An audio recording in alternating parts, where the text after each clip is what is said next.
You know, there's a fundamental misunderstanding when it comes to the relationship between leaders and followers. Stories across the world glorify the leadership role without truly expressing the maturity and responsibility required to properly fill it.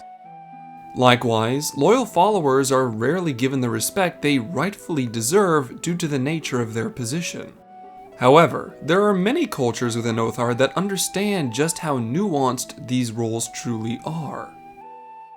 Being a great leader doesn't always mean you'll be adored, and being a trusting follower doesn't automatically make someone weak. No, many would say that to serve one's chosen master is not weakness. So then, I would posit this question. What does it say about the master when you can't even defeat their servants? Gather around, my friends, as we discuss a race that take their vows as seriously as any knight. Let us come together so that we might understand the true strength of the Lupin. The Lupin are a race of beast folk that closely resemble wolves, their most notable characteristics being their large ears, sharp claws, and bushy tails. A Lupin's fur is said to be rather thick, meaning that they usually prefer more temperate or colder climates so that they don't overheat. Physically, the Lupin are naturally athletic. Their bodies are built to be powerful, granting them greater strength and agility than the average person. This makes sense, as historically, they've been known to be amazing hunters. But their most impressive features are that of their ears and nose. A Lupin's sense of hearing is sharp, rivaling that of a wildwood Elzen. But on top of that, their sense of smell is many times more powerful than that of most races. The only real drawback to their physiology is that many Lupin are known to have poor eyesight. To make up for this, their eyes have a wide field of vision, making their ability to track movement very reliable. Culturally, the Lupin are just as frustrating to research as the Eorzea living on the Azim steppe, because at almost no point in their history did they decide that keeping written records would be a good idea. As such, nothing is really known about where the Lupin originally came from. Even the oldest records the Lupin possess only ever state that they were a nomadic people that would follow the migration patterns of their prey in order to stay well fed. Although, we do know something. While their nomadic lifestyle can only be accurately traced to about 2,000 years ago, during that time, they traveled eastward across southern Ilsabard before reaching the continent of Oathard. This means that their species originating from a western province makes more sense when you take into account that the name Lupin actually comes from ancient Elezen folklore. If the ancient Elezen stories are talking about the same Lupin we know today, then they may have originated somewhere within Eorzea thousands of years ago before steadily migrating to Oathard. However, as I said, all of this is in theory, since the Lupin never kept any official records. And since they weren't the biggest fans of history keeping or higher education, magic never became a big part of their culture. Instead, they opted to use their naturally strong bodies to become powerful fighters. But while we may not have detailed accounts of their ancient history, we do know what they've been up to in the past 800 years. This is because it was the people of Oathard that began to keep records about them. The Lupin's arrival on this continent wasn't seamless. Their migration into Yangshe was violent. Their aggressive, predatory lifestyle was directly affecting the livelihood of the local Hyur and Rogadin that had already settled within the region. There are multiple books depicting early skirmishes between the newly arrived Lupin and the locals of Oathard. However, all of that changed 800 years ago with the arrival of one man, Yanin Raijin, the ancient ancestor of Hien Raijin. Gainan's father died when he was only 14 years old, forcing him to mature rapidly so that he could assume the leadership position that his people required of him. Despite his clan's weak position at the time, Ganon used his cunning to defeat more powerful clans with impressive military tactics. Not only that, but Ganon learned the magical art of geomancy from a wise hermit. So by reading the aether of the land, he was able to predict enemy movements and outplay them. He eventually began to conquer most of southern Othard, but not from military strength alone. Ganon was known as a passionate leader who welcomed people from all walks of life into his growing community, whether you be rich or poor, man or monster. Historically, many people looked down upon the Lupin, seeing them as one step away from being savage beasts.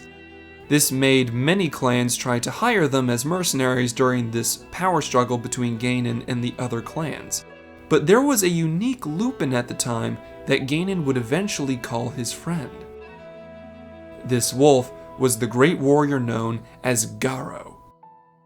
Garo was a powerful fighter and respected commander amongst his people, but eventually he and Ganon would see eye to eye, and Garo would be impressed by the vision that Ganon had for Yangshe's future. What happened next would change how the eastern countries would see the Lupin forevermore. The great Garo swore fealty to Ganon and became his chief retainer. This changed everything. The position Garo acquired was normally reserved for extremely respected individuals or seasoned veterans. To place a beastman in this role was unheard of, but such was the friendship that Garo and Ganon acquired. Alongside Garo came legions of Lupin, many of them believing that if the strongest among them saw Ganon as worthy of serving, then he must be something incredibly special indeed. With Garo and the Lupin at his side, Ganon eventually unified the regions of southern Othard, and the country of Doma was born. Being instrumental in the foundation of Doma, the Lupin were respected just as much as any man, despite their violent history. This sudden change from nomadic hunters to respected members of a country saw the Lupin change on a cultural level very rapidly. For example, their diet steadily transformed from strictly carnivorous to omnivorous, as various fruits and vegetables were introduced to them by the other races. But despite this, meat has always remained their favored form of sustenance. But as peace became dominant, this made many Lupins spread across southern Othard and start to plant their roots instead of wander around.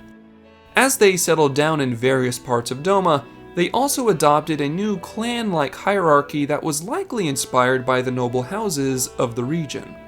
As such, it's common for multiple blood-related families of Lupin to operate under one clan leader. This leader, or alpha wolf, usually inherits the position through right of succession, but it's not entirely uncommon for other Lupin to challenge and fight them for the role. This brings us to the core of Lupin culture. At their center, the Lupin are a proud people, and define that pride through their choice of leader. To the Lupin, having a leader with a good opinion is never good enough. If you're a coward and cannot defend your ideals with your life, then said ideals are seen as useless. As such, the Lupin refuse to follow any whom they would consider to be weak or pathetic. But eventually, this philosophy proved to be a problem during the Garlean invasion of Doma, as the definition of strength would be tested.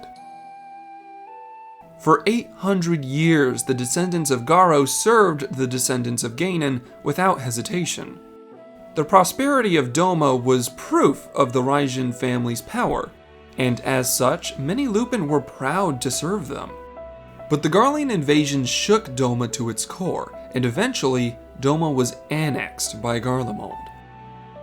This caused a schism to form between groups of Lupin. Some Lupin howled that the Garleans were nothing but cowards hiding behind machines, and thus were below the Lupin's respect. Meanwhile, others argued against this, that if the Raijin family was stronger, then Doma wouldn't have lost to Garlemald in the first place. This created two factions. The first group of Lupin refused to leave the communities they'd become a part of, or the masters they pledged themselves to. But the second group of Lupin defected from Doma, becoming little more than your average bandit as they attempted to become independent during all the chaos. But despite this cultural shift, the gross majority of Lupin within Othard remained loyal to either Doma or their chosen communities. After all, their nomadic days were long behind them.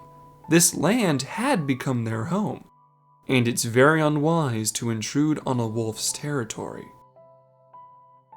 And that, my friends, will bring an end to our lesson on the beastly Lupin of the Far East. From nomads to mercenaries, vassals to neighbors, Lupin culture has rapidly evolved over the recent centuries, and the continent of Othard has only been made richer for their inclusion. Their dedication to not only family, but the organizations they pledge themselves to speaks volumes on their sense of honor. Anyone would be lucky to have a Lupin beside them, as their agility and cunning makes them just as dangerous as any wolf. But a wolf is only as strong as their pack. So my friends, if you ever see a Lupin in someone's company, it would be wise to wonder just how powerful their chosen companions truly are. And with that, I hope to see you all again soon. Till then, stay safe, my friends.